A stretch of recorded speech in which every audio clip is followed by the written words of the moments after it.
In front of me is Rhino 1 Pro, and today I would like to show you where you can locate all text correction options.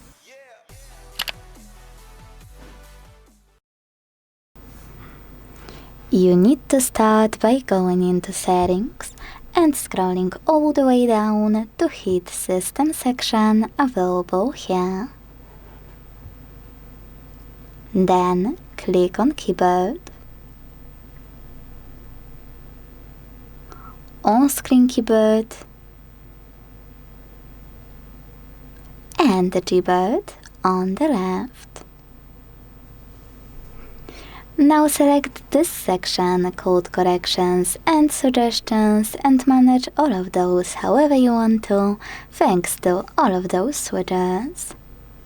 Quick tip: I always recommend to scroll down and use this switcher next to Suggestion strip if it's not already on.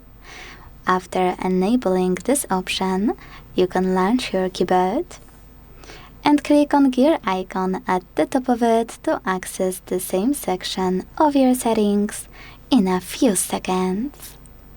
Thanks so much for watching. If you enjoyed this video, leave a like, comment and subscribe. Bye!